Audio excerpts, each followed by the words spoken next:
তবত্র পরং নির্মৎসরণং শতং বেদং বাস্তব মত্রবস্ত শিবদং তাপত্রয়োন্মিলং। উলোধ্বনি কিসের এখন? বলেন না কেন? হ্যাঁ, উলোধ্বনিটা দেওয়া লাগবে না ভগবতের গাছতলার পূজা। আচ্ছা, হোক, যেটা নিয়ম সেটা পালন করুন। সুধীজন, সুখ এবং দুঃখ এই শব্দটা তো সাপেক্ষ। সাপেক্ষ শব্দের অর্থ হলো একটির সাথে আরেকটি ওতপ্রোত জড়িত, মেশানো। অপেক্ষ, সাপেক্ষ। যেমন দিন তার অপেক্ষা আছে রাতে। দিন শুরু হলো মানে দিনের বিপরীতে রাত আসবে। তেমনি আলো যেমন আছে, আলোর সাপেক্ষ শব্দে হলো অন্ধকার। একটি আরেকটির অপেক্ষা আছে। যেখানে ভাটা এলো অপেক্ষা সেখানে জোয়ার আসবে।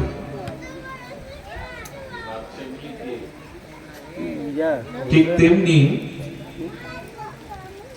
আপনার জীবনে সাংসারিক বিষয়ের সুখ এলো মানে সাপেক্ষ দুঃখটাকেও আনবে। এমন হয়নি পৃথিবীতে যে রাত এসেছে দিন আসবে না। তেমনি শুভ এলো, এর সাথে অশুভটাও আসবে। এই জন্য জগতের যে সুখ, এই বিষয় স্পর্শজনিত যে সুখ, এর সাথে দুঃখটা মেশানো। একটি এলে আরেকটি আসবে। আমাদের সুখকে এবং দুঃখকে, এই দুটিকেই পরস্পরে গুরুত্ব না দিয়ে আনন্দকেই গুরুত্ব দিতে হবে। কারণ আনন্দ সাপেক্ষ, নিরানন্দ আসতে পারে না। সুখ আসলে দুঃখ আসবে, এটা সাপেক্ষ শব্দ, এটা বিপরীতে আসবেই। সুখ হয় দেহ ইন্দ্রিয়জাত বিষয় স্পর্শে, আর আনন্দ হয় আত্মা হতে। খুব গরমে ঘরে গিয়ে ঠান্ডা মেশিন চালিয়ে দিলেন, এসিটা দিয়ে দিলেন, সমস্ত শরীর নিবিড় শীতলতায় এই তাপদাহ প্রবাহে তাপ উন্মিলন হয়ে গেল। কিন্তু ওই সময় যদি তার পুত্র বিয়োগ হয়, অ্যাক্সিডেন্টে তার নিজ আপনজন মৃত্যু সংবাদ আসে, ওই ঠান্ডা ঘরে বসে দেহের শীতলতায় মনের শীতলতা হবে কি? জাগতিক সুখ, এই সুখ ক্ষণস্থায়ী, বিপরীত ধর্মী। এই সুখ নিলে দুঃখটাও নিতে হবে। কিন্তু আত্মার যে আনন্দ, এই আনন্দের বিপরীত সাপেক্ষ কিছু নাই। বলে এসি ঘরে বসে সন্তান মৃত্যু সংবাদ শুনলে কি গাড়িতে গান শুনতে শুনতে এসি চালানো গাড়িতে যাচ্ছে, দার্জিলিং বা হিমালয়ের সৌন্দর্য দর্শন করতে করতে যাচ্ছে, কিন্তু ফোন এলো বাড়িতে নিজজন মারা গেছে। আত্মার যে সুখ, সেই আত্মসুখ স্থায়ী, আত্ম আনন্দ স্থায়ী। কিন্তু জাগতিক এই আনন্দ যে কোনো সময় দুঃখে রূপ নিতে পারে। তখন আর ওই গান বাজনা, প্রকৃতির সৌন্দর্য, দার্জিলিং, কক্সবাজার, দীঘা আপনাকে আনন্দ দেবে না। সুখের সাথে সাথে অপেক্ষা দুঃখে, কিন্তু আত্ম আনন্দের সাথে নিরানন্দ আসবার সম্ভাবনা নেই। কারণ শিবাসের পুত্র মরে গেলেও তার আনন্দের কমতি হয়নি। শিবাস জাগতিক আনন্দে ছিল না, মহাপ্রভুর প্রেম ভক্তির আনন্দে তিনি কাটাচ্ছিলেন, আত্মানন্দে। এই জন্য মৃতপুত্র ঢেকে এসে কীর্তন নৃত্য করেছে। কারা এটা পারে? যারা জাগতিক সুখকে পরিত্যাগ করে আত্মজাত প্রেম ভক্তির সুখকে গ্রহণ করেছে। এই জগতে আনন্দের বিপরীতে তাদের নিরানন্দ নাই। আজ আমরা বাইরের এই সুখে বড় ব্যস্ত, স্ত্রী পুত্র রূপ যৌবন ভোগ বিলাস বিষয় সুখে বড় ব্যস্ত। আর যত এই সুখকে কাছে টানতে চাইছি তত দুঃখ আমাদের গ্রাস করছে। কারণ সাপেক্ষ, সুখ নিলেই দুঃখ নিতে হবে, দিন নিলেই রাত নিতে হবে। এই জন্য আচার্যরা বলছেন পরম সুখ যেটি, পরম আনন্দ যেটি, তুমি সেই পথের যাত্রী হও। তো সেই পরমানন্দ আত্মা থেকে আসে। সুখ আসে দেহ ইন্দ্রিয় হতে, বিষয় ইন্দ্রিয় হতে। আত্মা হতে যে সুখ, সেই সুখ পাওয়া যায় সাধু সঙ্গ, হরিকথার মধ্যে এবং ভগবত ভজনের মধ্যে।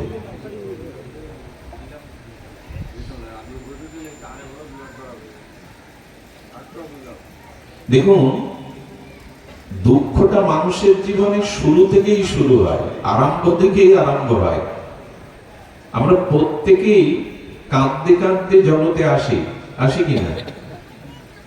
মাতৃ গর্ভ থেকে যখন আসি, কেউ হাসতে হাসতে এসেছেন? এর মধ্যে কেউ আছেন এমন? পৃথিবীতে এমন কোন শিশু আছে যে হাসতে হাসতে এলো? সবার এই জায়গাটা মিল আছে। বিষাদগ্রস্ত হয়ে ক্রন্দন করতে করতে আসে। কেন কেউ হাসতে হাসতে আসতে পারে না? রাজার ঘরে যে রাজপুত্র জন্মালো, সে হাসবে না?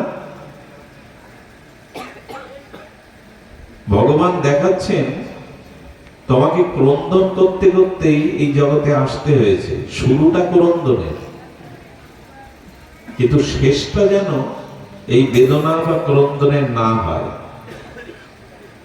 সেজন্য যে ব্যবস্থা, সেই ব্যবস্থায় ভাগবত দিয়েছেন, আচার্যগণ, বৈদিক ঋষিগণ আমাদের দিয়েছেন। দেখুন, দুঃখের শুরুটা কিন্তু ভূমিষ্ঠের সময় নয়। মাতৃগর্ভ থেকে ভূমিষ্ঠ হলাম তখন কাঁদতে কাঁদতে এলাম, এমন নয়। দুঃখটা শুরু হয়েছে ওর আগে থেকে। যবে আমি মাতৃগর্ভে এলাম, সেই পিতৃসত্তায় রক্ত মাংসের পিণ্ডটা ধীরে ধীরে বড় হতে লাগলো। সে সময় কোথায় ছিলাম? খুব ভালো জায়গায়।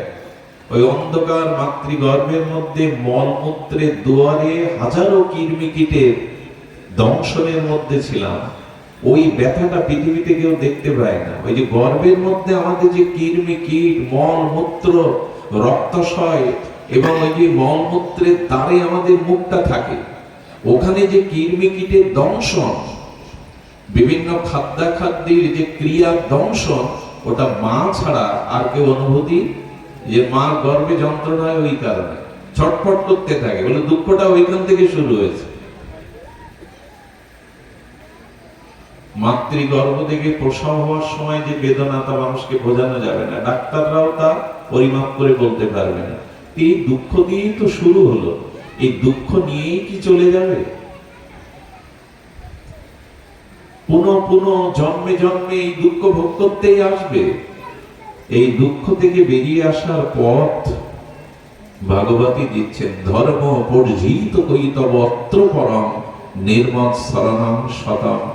সাধুগণের আচারিত যে নির্মৎসর, সাধুগণের আচারিত যে পরম ধর্ম, এটি গ্রহণ করো।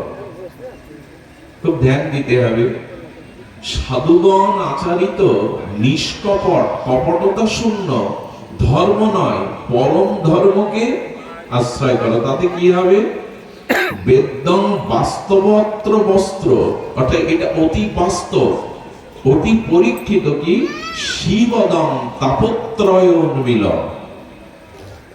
শিবদং মানে এই পরম ধর্ম, নিষ্কিঞ্চন সাধুদের আচারিত পরম ধর্ম যদি তুমি জীবনে গ্রহণ করতে পারো, শিবদম, তখনই মঙ্গল আসবে, তখনই আনন্দ আসবে, তখনই কল্যাণ আসবে। তাতে কি হবে?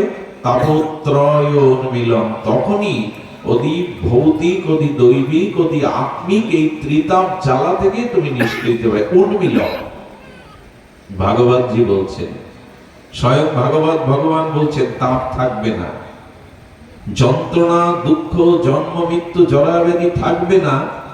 শিবদম পরম বাস্তব্য, অত্র শিবদম, এটি অত্যন্ত মঙ্গলকর এবং এটি বাস্তব, এটা কল্পনা প্রসূত নয়। সেই বাস্তব পরম মঙ্গল এবং ত্রিতাপ উন্মিলনকারী সাধু আচারিত এই পরম ধর্মই আমাদের গ্রহণ করতে হবে। আর এটি গ্রহণ করলে কি হবে বলছেন, শ্রীমদ ভাগবতে মহামুনিকৃতে, এই সিদ্ধান্তটি শ্রীমদ ভাগবত অমল পুরাণ বেদান্ত সারে মহামুনি সুখদেব গোস্বামী বলছেন সত্য হৃদয় অবরুদ্ধতি শুশ্রবি তৎক্ষণাৎ।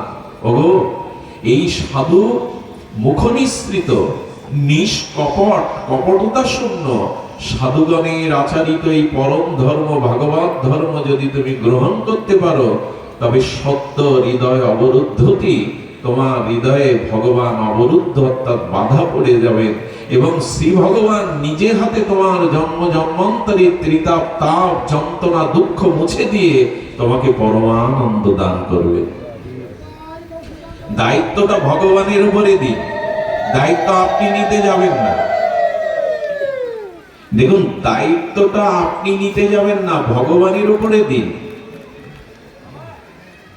ভগবানই এই ত্রিতাপ উন্মিলন করে আপনাকে পরম শিবদম মঙ্গল কল্যাণ করতে পারে। হৃদয়ে ভগবান অবরুদ্ধ হয়ে তিনি আপনার চিত্তকে মার্জিত করবেন। বাসনা, কামনা, কলুষিত এই কুসংস্কার, দুর্বাসনা নিজ হাতে সত্য হৃদয় অবরুদ্ধটি শুশ্রবি তৎক্ষণাৎ, শব্দটা দিয়েছে দেরি হবে না।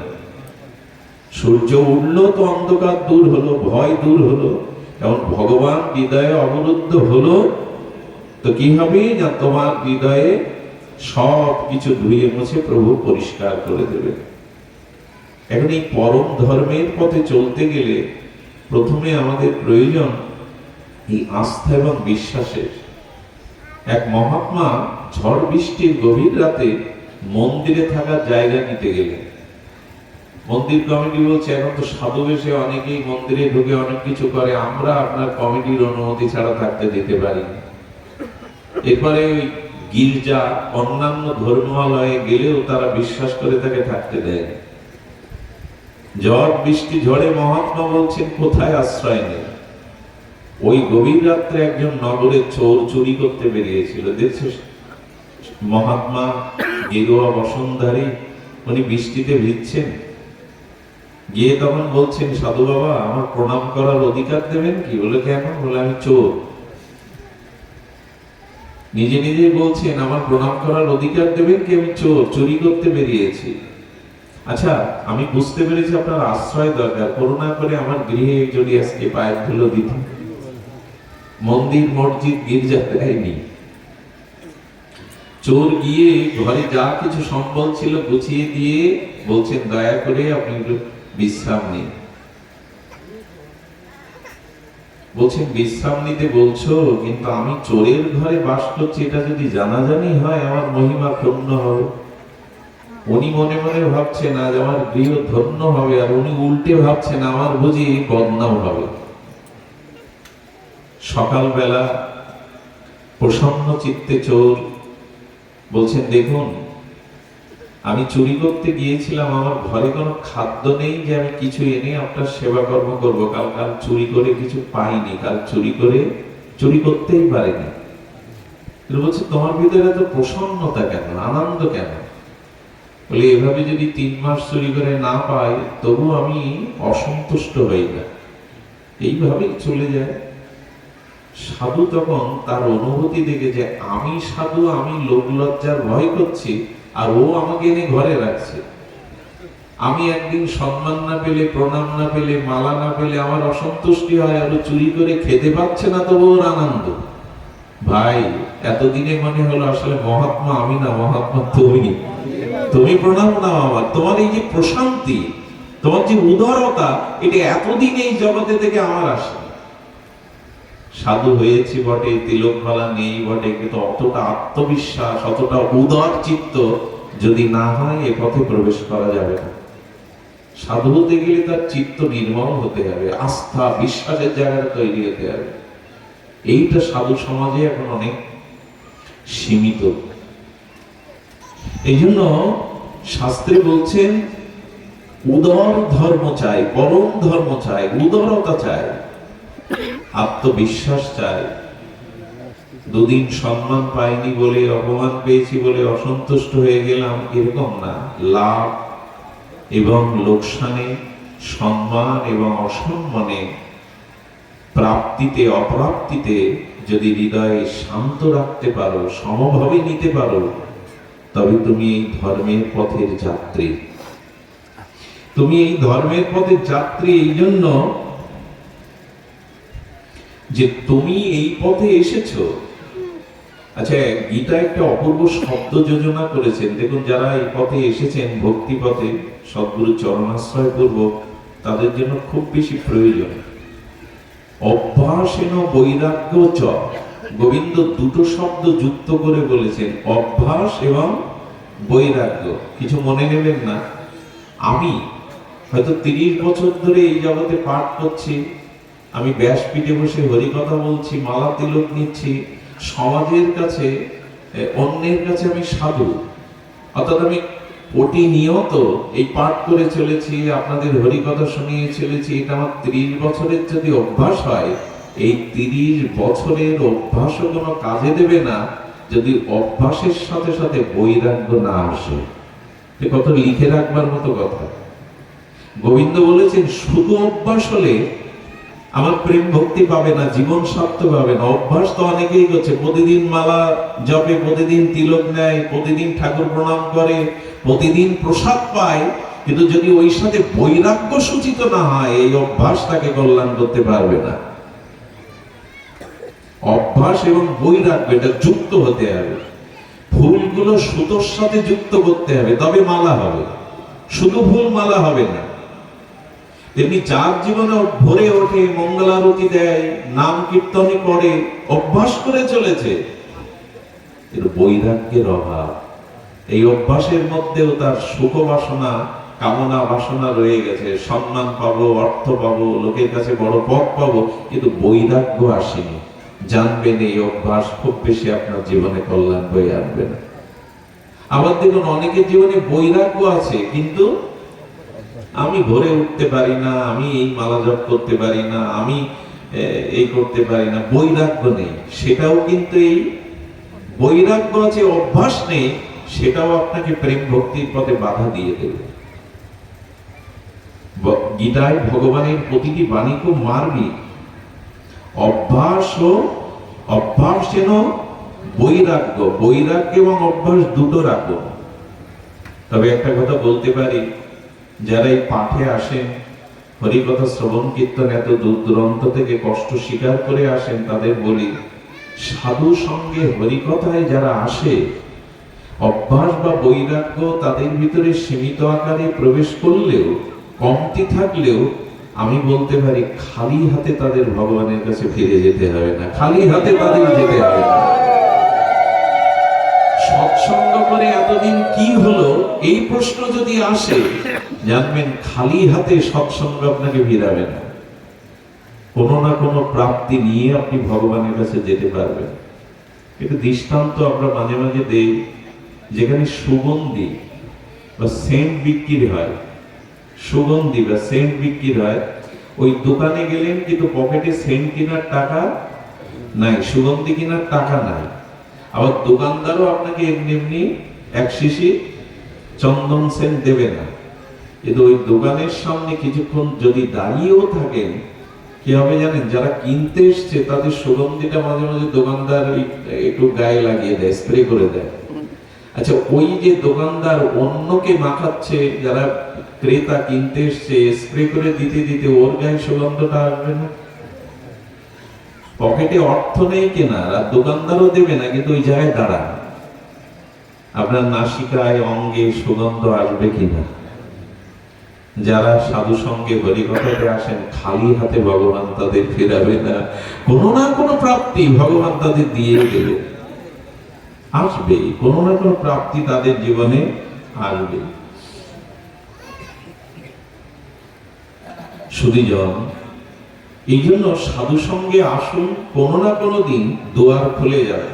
দুয়ার খোলা মানে বোধটা জেগে যাবে, আপনার ভিতরে বোধোদয় হবে, বিবেকের চেতনা ফিরে আসবে।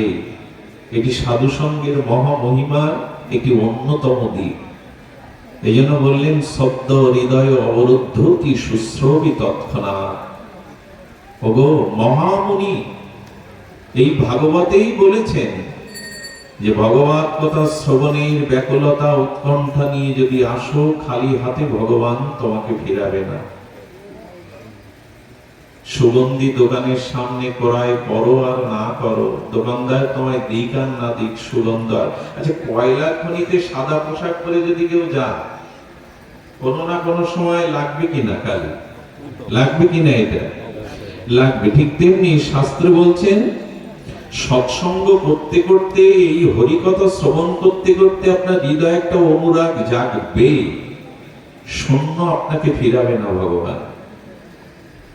এই জন্য কলিযুগে এই যে সাধু সঙ্গে হরিকথা হরিনাম, এটি আমাদের পরম ধর্মের একমাত্র উপায়।